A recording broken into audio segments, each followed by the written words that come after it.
남북미가 서로 의중을 하는데 왜 타결이 어려운 것일까?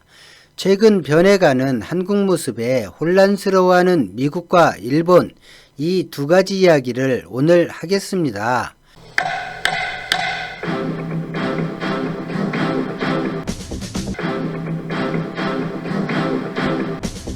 구독자이신 한상욱님께서 이런 질문을 해주셨습니다. 다소 장황하더라도 댓글에 답변을 드릴까 고민하다가 이 주제로 영상을 만들게 되었습니다. 먼저 한상욱님의 질문을 보면 간단 명료하게 현 시국을 정확히 알려주는 내용 잘 보고 있습니다. 한 가지 질문합니다. 남북미가 서로 무엇을 원하는지 알고 있을 겁니다.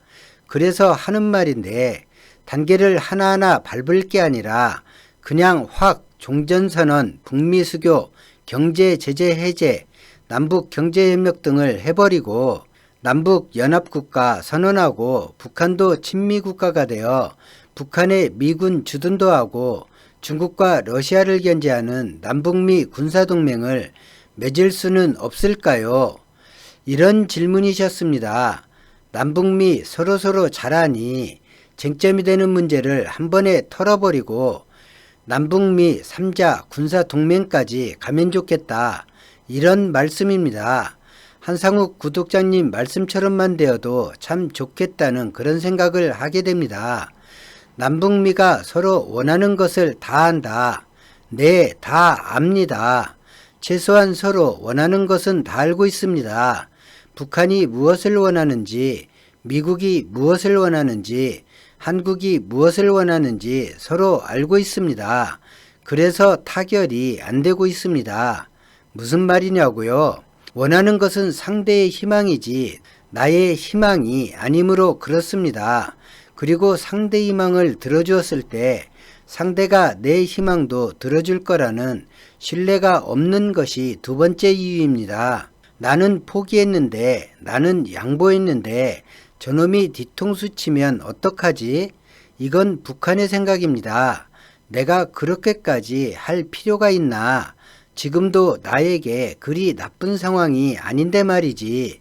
이건 미국 생각입니다. 여기서 더 나가면 불편해지겠지. 이 정도에서 멈추지 않으면 싫어하겠지. 주도했는데 외면받으면 망신만 사잖아. 이 생각이 한국의 생각입니다. 한국은 그동안 당사자란 자각이 부족해 한반도 문제, 남북 문제의 당사국으로 주도를 했어야 함에도 협력국으로 머물고자 하는 의지가 강했습니다. 현재 여당이든 야당이든 남북 문제, 한반도 문제에서 다소 차이가 있을 뿐 주도국과 당사국 개념이 없는 건 마찬가지입니다. 가장 기본적인 이야기를 하겠습니다. 한반도가 분단 상태이고 유엔의 남북한은 독립국으로 가입되어 있습니다. 그리고 남북한은 휴전 상태입니다. 휴전협정 당사국은 유엔군을 대표하는 미국과 중국 그리고 북한입니다. 미국의 입장을 살펴보겠습니다. 한반도를 나누고 이념이 다른 두 개의 정부를 의도적으로 세웠습니다. 그리고 지금까지 휴전 상태를 유지해왔고 유엔 사령부라는 직함을 유지하고 있고 종전과 평화협정에 매우 소극적인 태도를 보였습니다. 이런 상태의 한반도가 미국엔 가장 이익이 된다. 1945년 이후 미국은 이 정책을 고수하고 있습니다. 이라크와 이란도 나눌 수 있다면 나누고 싶겠죠. 나눌 수 없기에 아랍을 친미 진영, 반미 진영으로 나누어 대립구도를 만들고 유지하고 있습니다. 아랍이나 아프리카 내전이 있는 국가에서 각기 다른 세력을 지원함으로써 힘의 균형을 만들어줍니다. 어느 한편이 장악해 안정되는 것보다 안정되지 않는 것을 원하기 때문입니다. 그런 전통적인 이익 창출 모습이 한반도에서 75년 동안 미국이 해오고 있고 중국, 러시아, 일본이 받아들이고 있는 것이죠.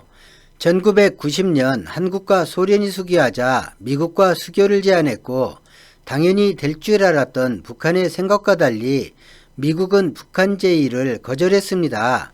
북한은 이 제의 거절을 북한 침략의 의지로 해석했고 1993년 한국이 중국과 수교하자 고립과 체제 붕괴를 우려한 북한은 개방과 체제 변화를 모색하기보다 미국과의 수교와 종전을 끌어내기 위해 핵무기라는 것을 만들겠다고 위협하게 되고, 미국의 이런 북한의 위협은 한반도 갈등 유지에 좋은 명분이 되었습니다.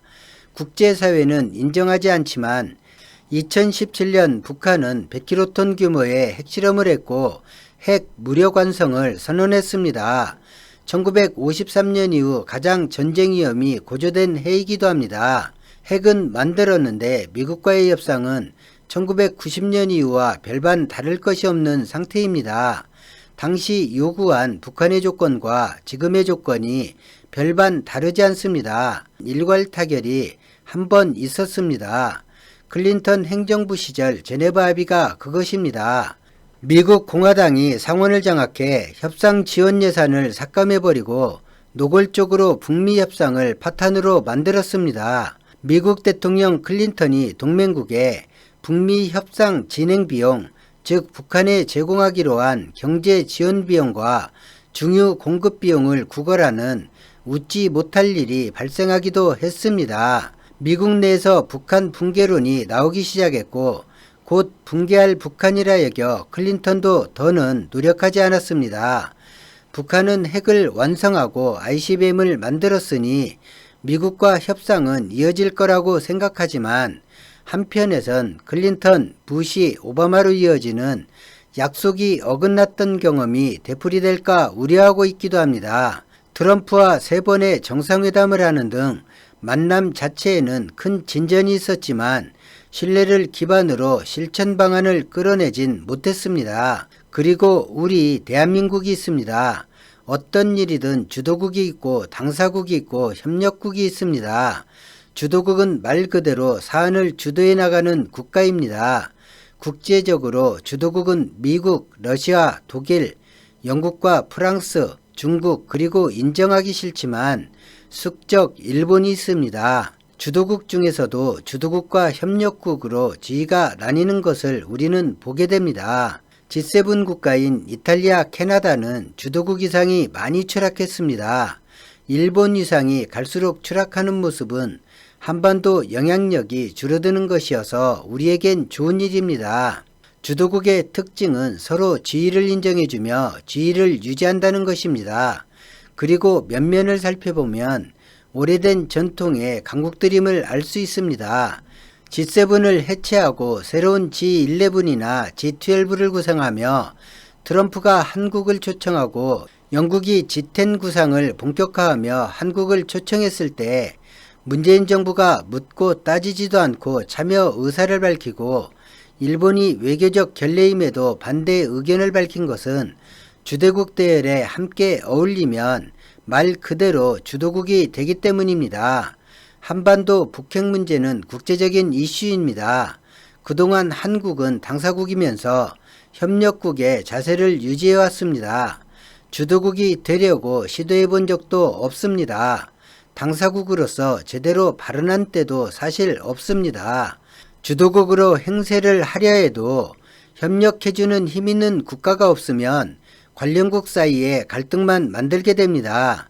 그래서 주도국인 미국, 중국, 일본의 눈치를 필요 이상으로 보았습니다. 당사국으로 발언을 키울 수 있음에도 그마저도 많이 어려워했던 것이 사실입니다. 당사국이란 자신이 관여된 문제에 자신이 원하는 발언을 하는 국가를 말합니다. 그러니까 그동안은 한국이 원하는 발언이 아니라 미국, 일본이 원하는 발언을 협력국으로서 해왔다는 것입니다. 2018년 이후 비로소 당사국으로 발언하기 시작했고 이런 발언조차 미국과 일본, 국내 보수 진영의 비판의 대상이 되고 우려의 대상이 되었지만 북미 회담을 끌고 감으로써 존재감이 커졌습니다. 2019년 주도국인 일본이 수출 규제를 단행하고 한국이 이를 버텨내고 방어하면서 당사국으로 지위는 확실히 인정되었습니다. 비록 공격을 당하는 처지였지만 주요국가 대등한 힘을 국제사회에 보여준 것입니다. 2020년은 2019년에 보여준 모습에 이어 코로나란 세계적 위기 속에서 주도국으로 급부상한 한 해가 되었습니다. 당사국 주도국 지위가 공교롭게도 커다란 위기를 기반으로 한다는 것이 공통점입니다. 그리고 급격히 진행되고 있다는 것입니다. 우리 국민과 정부조차 적응하기 쉽지 않을 만큼 그런 변화를 보입니다. 국제 문제에 한국은 단 한 번도 한국이 생각하는 의견을 낸 적이 없지만 이젠 내기 싫어도 내야 하고 주도국 간의 이견을 조율해야 합니다. 그것이 주도국으로서 주어지는 일입니다. 이런 한국을 보는 미국과 일본 시선은 복잡합니다. 인정하자니 그동안 원하는 대로 따라와 주던 협력국으로 이미지가 너무 강하고 인정을 안 하자니 반드시 지지를 받아야 하는 그런 국가가 되어버린 것입니다. 오늘은 남북미 문제를 왜 한 번에 모두 해결하지 못하는가에 대해서 제 의견을 말씀드렸습니다. 남북미 세 나라 입장을 간략히 설명하고 문재인 정부 들어 급격히 변한 한국의 국제적 위상에 관해서 말씀드렸습니다. 오늘 영상은 여기까지입니다. 고맙습니다.